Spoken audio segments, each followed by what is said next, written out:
Hello po muli mga kabayan, kamusta po ang lahat? Ito na naman po ang inyong katambay, si Katambay Manong po, dito po sa Tambayan mga kabayan. Nagbabalik po muli para po magkomento po sa inyo. Magandang araw po muna, tanghali, hapon, gabi. Madaling araw po sa atin lahat, saan man sulok ng bansa o mundo tayo naroon. Naway maingatan po tayo mga kabayan. At syempre po, shoutout po muna at maraming salamat po muna kila Ma'am Gina Ray ng Berlin, Germany, Solid DDS at Kingston 123 ng Hong Kong. Maraming salamat po sa inyo, sa inyong mga biyayang pinagkakalob. At syempre po, shoutout na rin po kaya 29, Ma'am LB, Sir Manny, Grace Obet ng California, USA, Narciso Esteban ng Bulacan, Reynaldo Pexon at Michelle Del Valle ng New Zealand. Shoutout po sa inyo. At syempre po, shoutout na rin po saan ang ating mga kababayan, syempre po mga subscribers sa buong mundo. Siyempre po sa North America, South America, Europe, Middle East, siyempre po Australia. Shoutout po sa inyong lahat mga kabayan. Mabuhay po kayo at maingatan nawa. Maraming salamat po sa nagugustuhan nyo po at kasama ko po kayo sa laban po na ginagawa po nila sa ating bansa mga kabayan. Grabe na po ang korupsyon. At siyempre, mga walang pagmamahal sa mga Pilipino ang mga nakaupo sa ating gobyerno, mga kabayan. Hindi po katulad ngayon, ito pong pag-uusapan natin.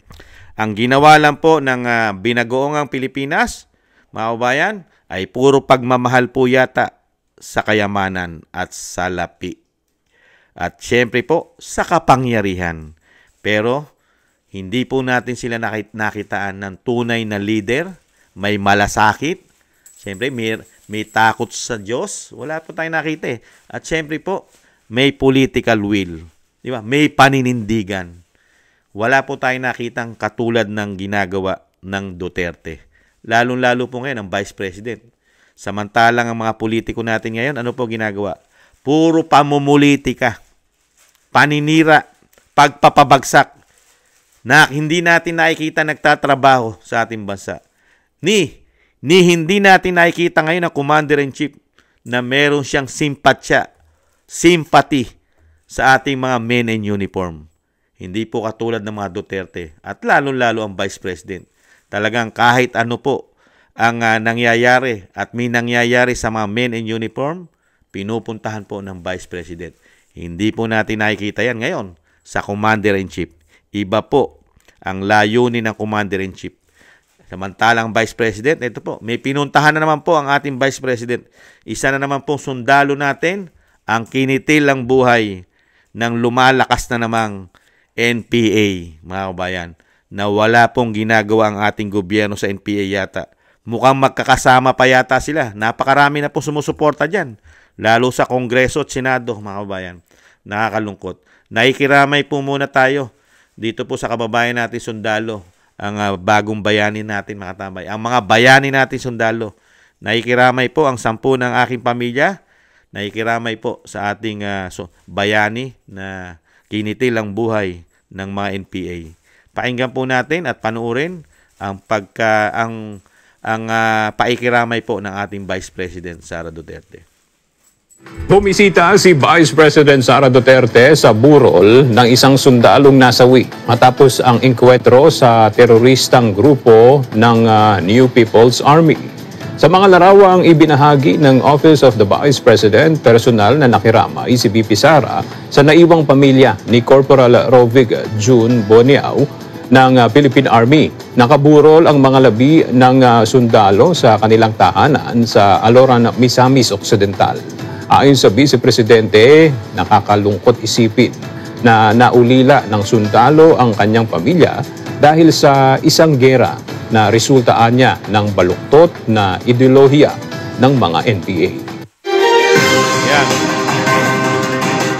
Yan po ang napala natin sa binagoongang Pilipinas, mga kabayan.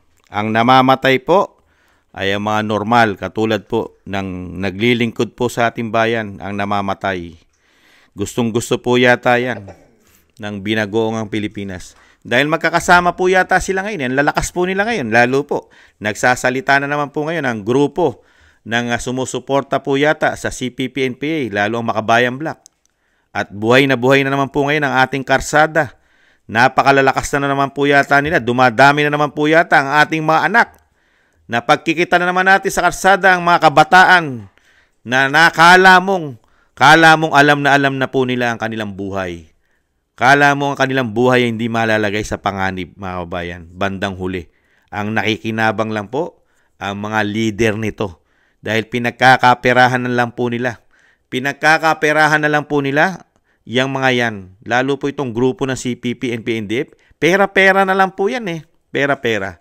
Komento ko, hindi nyo ba napansin? Pera-pera. Kaya po ano po ginagawa nila?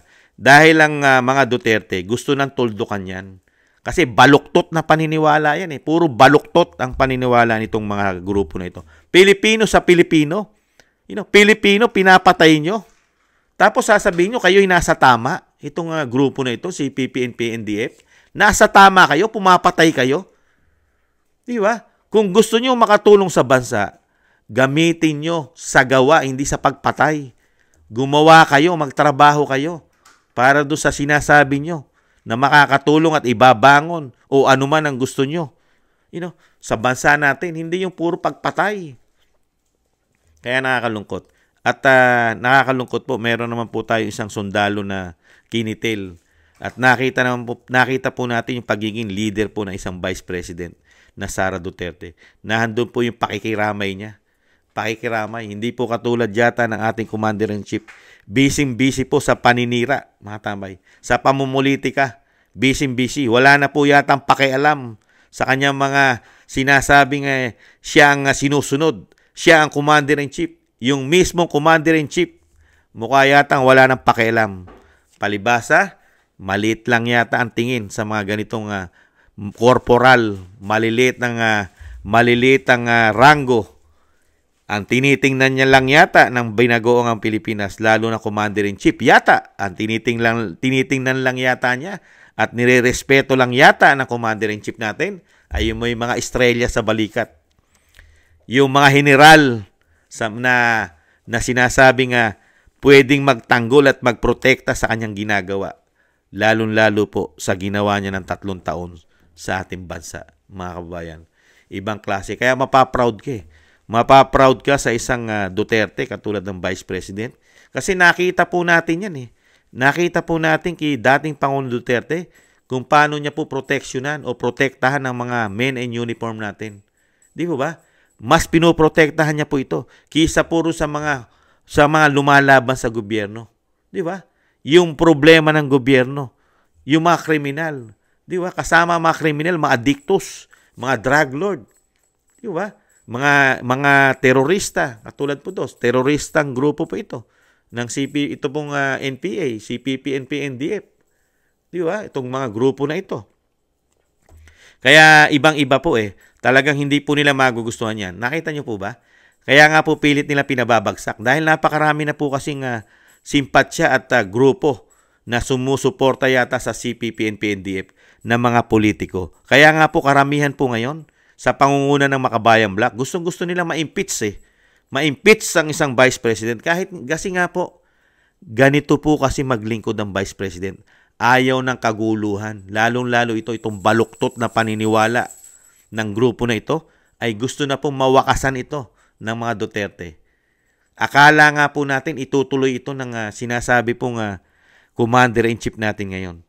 Kaya lang, sa dami po ng kanya ipinangako sa atin, wala po siyang itinuloy. Diba? Itutuloy niya raw po ang pagsugpo rito, pero hindi po nangyari. Itutuloy ang pagsugpo sa droga, hindi nangyari. Itutuloy ang mga pagsugpo sa korupsyon, hindi nangyari. Ano nangyari? Siya po ang issue ng korupsyon. Yung kanyang administrasyon po ang issue ng korupsyon mismo. Kasama ang institusyon ng kanyang pinsan at ng Senado. Yan po ang ginawa po sa atin, mga kabayan. Kaya dito po, mga kabayan, talagang magiging proud po ang Pilipino. Kung ang Vice President Sara Duterte po ay magiging presidente ng bansa, magiging proud po at proud po ang Pilipino sa mga ganitong leader. Talagang may malasakit, may pagmamahal, lalong-lalo po sa mga men in uniform na talagang siya mismo at Commander-in-Chief ay nakikita mo yung simpatsya sa kanyang mga sundalo, sa kanyang mga kapulisan at lahat ng klase ng men in uniform natin, nandiyan ang suporta ng mga Duterte. Pero, never mong makita sa binagoong ang Pilipinas, mga kabayan. Never. Hindi pa tayo nakita na talagang mula sa puso nila ang paglilingkod. Lalo-lalo po sa mga ganitong klase ng trahedya sa ating bansa. Hindi po nila priority yan. Nakita nyo naman po, nung graduation lang po ng PMA, hiningan lang siya dahil traditional. Humingi lang ng relo, hindi pa niya napagbigyan, mga kabayan. Yung makiramay pa sa'yo. Relo na nga lang, hindi ka mabigyan, mga kabayan. Bakit? Dahil sinasabi, mahal daw yung relo. Kung hindi ka ba naman bopols kung hindi ka man ang gago di umano Alam mo naman pala na traditional yun. Bakit ka nagsuot ng relo na mamahalin? Alam mo naman na hihingin sa'yo. Tuloy, napulaan ka. Relo na lang. Hindi mo pa naibigay. Diba? Di sana nagdala ka ng relo. Kaya lang, hindi po kasi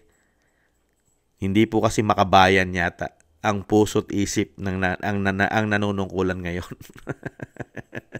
Wala po sa kanya yun, mga kabayan. Wala po sa Pangulong Marcos, mga kabayan. Kaya nakakalungkot po. Kaya mabuhay po kayo, Vice President Sara Duterte. Nakikita naman po ng mga Pilipino, nakikita po ni Kamanong kung paano po kayo maglingkod sa bayan at kung paano po kayo magmahal sa Pilipino. Lalo-lalo po sa mga sundalo at men in uniform natin. Talagang pinoprotektahan nyo po at talaga po kayo, ang mga Duterte ay para po sa Pilipino at para po sa proteksyon ng Pilipino, hindi po sa proteksyon ng mga makakaliwang grupo. Kasi ngayon, nakikita natin, mukhang ang proteksyon po ngayon ay pumapabor sa mga makakaliwang grupo yata ang binagoong ang Pilipinas. Nagtatanong lang. Kasi wala na mga investigasyon Meron nga dyan, supporters ng CPP, NPA, convicted ng child abuse, tumatakbo pang senador. Ganyan po ka-special po ngayon. At nakita naman po natin sa binagoong ang Pilipinas, ang mga kriminal, sangkot sa droga, nakakalaya, may pardon pa. Tumatakbo pang mga politiko ngayon. Ganyan po katindi sa binagoong ang Pilipinas. Kaya nga po sabi ni Vice President, nabudol daw siya. At syempre yung mga Pilipino, nabudol din. Nabudol din tayo. Ganun po yun Kaya ngayon, nambubudol na naman sila. Kaya po, 10 po ng aking pamilya, mga kabayan, ay nakikidalamhati po. At nakikiramay po tayo sa ating bayani na kinitil ang buhay nitong grupo na ito na napakatagal na panahon. Mahigit 50 years na yata, mga kabayan. Hindi na bababa sa 50 years ang pakikibaka nila na nakita naman natin, nagsiyaman na sila. Kawawa lang po yung mga nasa bundok Real talk. Ang kawawa po yung mga nasa bundok, nasa karsada. Pero tingnan nyo po yung mga leader nyo. Tingnan nyo po ang mga trabaho ng mga leader nyo. Tingnan nyo po, mga congressman, kayayaman. May mga senador pa yata, kayayaman. Diba? Tingnan nyo, silipin nyo po mga buhay nila Franz Castro, nila Brosas, ni Manuel. Silipin nyo po. At yung mga iba pang sumusuporta dyan. Tingnan nyo po ang pamumuhay nila. Ubod na po sila ng yaman. Pero yung sinusuportahan po nila, yung grupo po yata nila, nakita nyo po, namumundok, nagtatago. Pero yung mga leader nila, kayayaman, ubod ng yaman. Nakita nyo po, dun pa lang sa pinaglalaban nila, ay may mali na. Pera-pera. Pera-pera na lang. Kaya lang, marami pa kasi tayong mga kabayan na nagpapakatanga Nagpapakatanga, nagpapakagago, at nagpapakaulol sa mga ito. Nagpapakagago sila sa mga tao na yan Kasi, sinasamahan nila ni hindi man lang nila i-trace ano ba ang nagawa ng kabutihan sa bansa, hindi man lang nila tingnan ang history nito. May nagawa na ba silang kabutihan sa bansa? Maliban sa mga pagpatay, kaguluhan. Sige nga. Wala ka man nakita. Dapat nga silipin din natin kung ano mga proyekto niyan Itong grupo ng Makabayan Black, isang damukal na pera ang ibinibigay natin diyan, pondo. Ano kaya ang programa na ito sa napakatagal na panahon? Napakatagal na panahon na po yan na naglilingkod po bilang party list. Ano ang mga programa at proyekto nito mga kababayan, nakapakipakinabang sa buong bansa. Ano kaya? Party list yan eh. Di ba? Ganun talaga eh. Dahil marami po tayong mga gagot, tanga at bobong mga Pilipino yata. Kaya nananatili pa rin sila riyan, mga kababayan.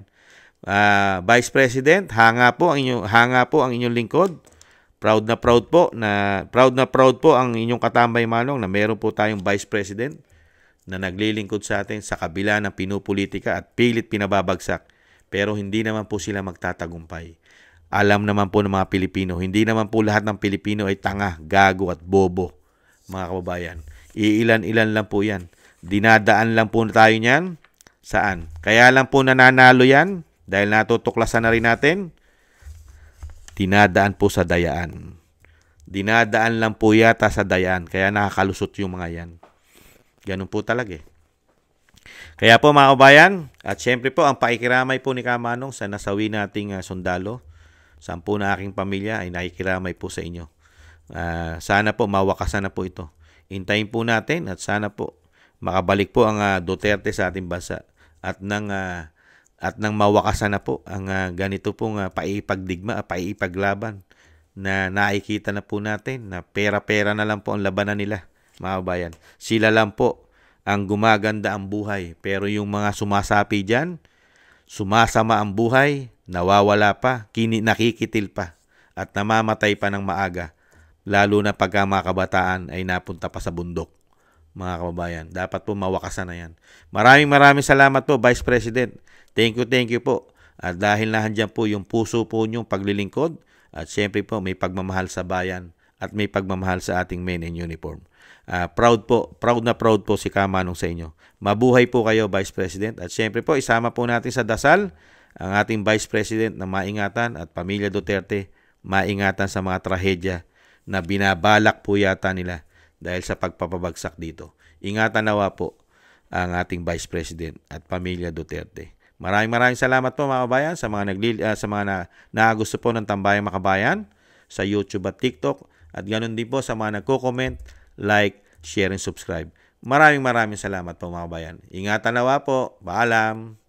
Bye-bye.